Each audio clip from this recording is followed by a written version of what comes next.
Do you mind? Sorry. We're stretching our faces.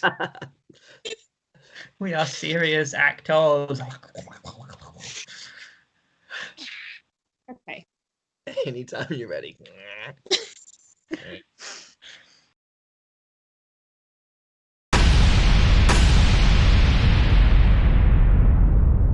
Hello, and welcome back to Cast vs Crew vs Lockdown. This week, I am going to be telling the story of Pride and Prejudice, and Martin and Matt, wherever they are on the screen, will be joining in as characters, but not as themselves. They will be playing characters that I will assign to them to do some scenes. Hans Gruber, Inigo Montoya, Thor, Gandalf, Dory, Edward Cullen, Rami the Rat, Sully, Batman, Doc Brown, and King Kong. We have about 10 minutes, so let's kick it off. So, Pride and Prejudice begins in rural England in the early 19th century, and there's this family called the Bandits who have many, many daughters who the parents want to marry them off. So the mum is trying to persuade the dad to go and visit the man Mr. Bingley to see if he will, be interested in any of the daughters. So he goes off eventually after some grumbling and meets this Mr. Bingley, and they're all invited to a ball. So they arrive, they're all dressed up in their finery, and Mr. Bingley takes a shine to the eldest daughter, Jane. So in this scene, Matt, if you could be Mr. Bingley as Hans Gruber, Good. and Martin, if you could be Jane as Edward Cullen. Hello, Jane. May I say you look wonderful this evening? A woman with personality. I love it. Would you care to dance, perhaps? Or maybe we could go rob a bank. Yeah. I like the smell of you. Thank you. Glitter! So, they get off rather well, and the second eldest daughter, Elizabeth, spots this man, Mr. Darcy, who is very standoffish and isn't very polite at all, and she just absolutely despises him from the offset. So later on, Mr. Bingley's sister invites Jane to go and visit, but she gets caught in the rain on her way over and gets this horrible cold. So she has to stay over, and the mother's like, oh, this is wonderful, haha, this worked out very well. But Elizabeth thinks it's awful that her sister is trapped somewhere not trapped, but somewhere she doesn't know, with people she doesn't really know, with this horrible cold. So she goes to visit and meets Mr. Bingley and his sister and Mr. Darcy, the man from the ball. And he begins to develop feelings for her, but Miss Bingley, the sister, gets jealous because she likes Mr. Darcy, so she and Elizabeth have a bit of tension. So in this scene, Matt, if you could be Miss Bingley as Dory from Finding Nemo, and Martin, if you could be Elizabeth Bennet as Batman, please. Oh my god, I've been looking for my man all this time, and I found him. Isn't he great? I love him. I just want to smother him. Mrs. Bingley, thank you for inviting me to your wonderful home. I'm gonna marry him. If I don't lose That's it first. great. So, later on, Mr. Collins, who is the cousin of Mr. Bennet, the dad, comes and visits, and he is looking for a wife, but Jane, as the eldest, is taken, so he decides to pursue Elizabeth, but she is very much not interested. Later on, they meet Mr. Wickham, who is one of the soldiers, I can't remember the technical term for it, and finds out from him that he was connected to the Darcy family, but he says that Darcy was very horrible to him and cheated him out of some money or a position in the clergy. And so she hates Mr. Darcy even more. Later, they go to another ball, and Mr. Darcy asks Elizabeth to dance, and for some reason she does, even though she hates him. But then Mr. Collins, the cousin, proposes to Elizabeth, and she rejects him.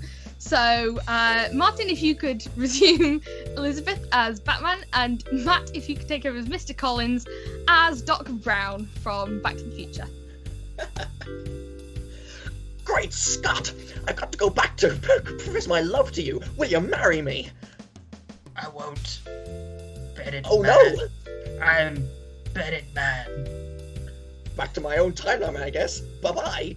Good.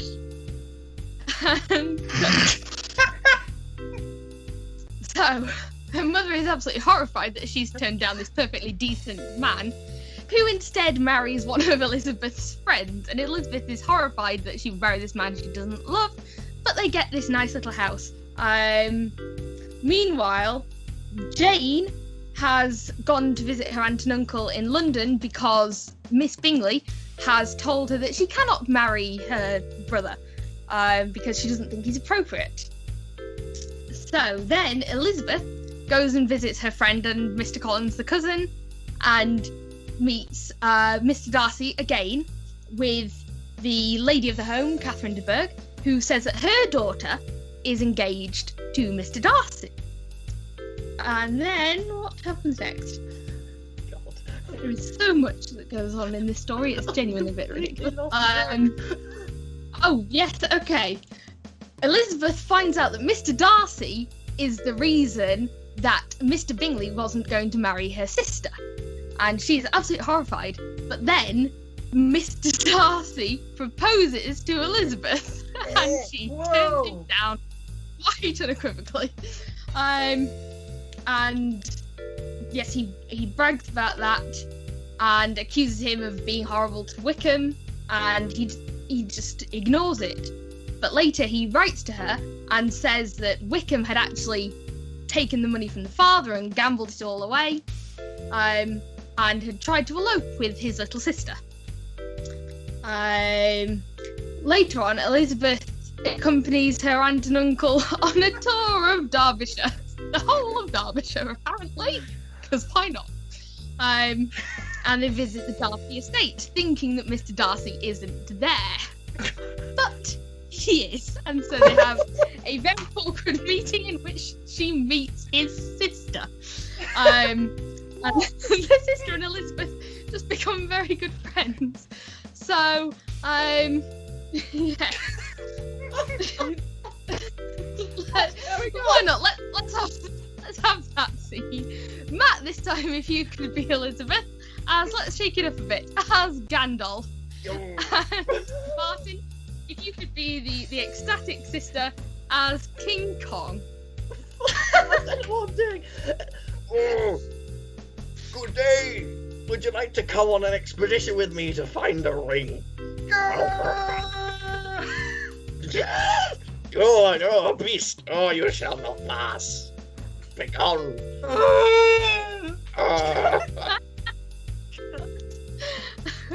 Okay. So, Elizabeth then receives word that one of her younger sisters has run off with Mr. Wickham, who she now knows to be a terrible, awful person.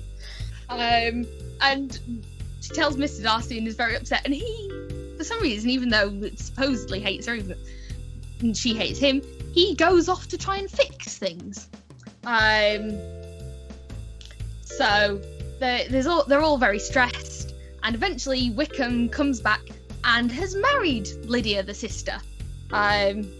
So she comes back and the mother is overjoyed, and Lydia announces that Mr. Darcy was at the wedding. And turns out that Mr. Darcy had arranged for them to get married so that it wouldn't bring shame on the family.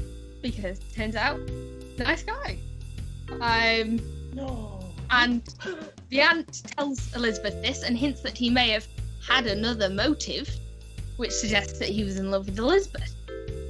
And apparently the gossip got out because Elizabeth was visited by Lady Catherine de Bourgh, who was very, very angry because her daughter was engaged to Mr. Darcy, and now she thinks that Elizabeth is engaged to Mr. Darcy, and she's absolutely outraged and goes off and insults Elizabeth in every way she can think of. So, Matt, if you would take over as Elizabeth again, as let's keep it with Gandalf, and Martin, if you could be the angry, vicious Lady Catherine de Bourgh as Remy the Rat. Oh, I'm dressed in white now because of weddings.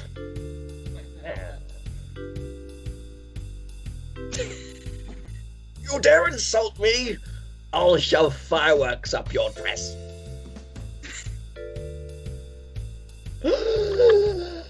Have at thee with my staff, beastie. And cut.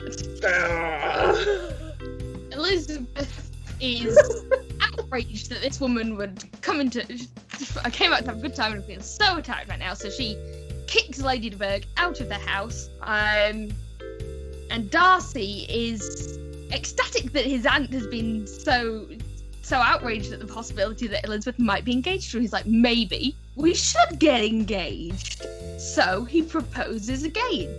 And this time, how long? Oh god, 22 seconds. Okay, this time Elizabeth accepts. Yay! Mr. Bennet is finally like, okay, yes, she can get married to this guy who she said she hated, but now she doesn't. He's a little bit confused by it all, but he goes along with it. And all three of the remaining daughters get married. All the parents are happy. Jane and Miss Bingley get married, and everyone's very happy. The end. Hey! God damn. Whew. That book is a lot longer than I remember it. But thank you all for watching. Hope you enjoyed that. Tune in next time for another story. Check out our other ones, which are all on our page somewhere. And stay safe, stay smiling, stay distant, and we'll see you all soon. Bye! Run me, you fools!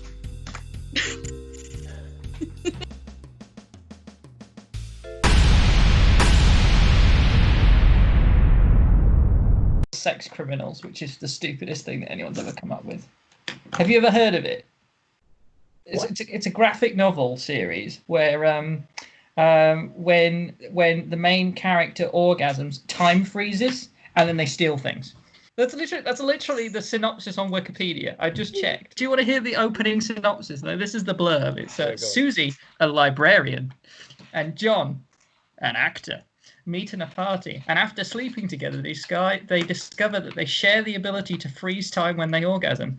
As their relationship develops, they decide to rob the bank where John works, in brackets, in order to save Susie's endangered library. At least it's for a good cause. I gotta say, I'm curious about the mechanics of this. Like, does time freeze only during the orgasm, which gives them, I don't know, a 15, 20-second period of time in which to rob, or does it freeze until another orgasm? I think you're gonna have to read it because there are six compendiums. And if one of do they both to do it at the same time Good in order question. to both be not frozen? Right. Can one orgasm end the time freeze of a different person's orgasm? So if one of them orgasms to begin with and the other orgasms at the end, does that still work, or does time freeze twice? You're asking me like I've read it. It sounds like you have. I haven't. I just know it exists.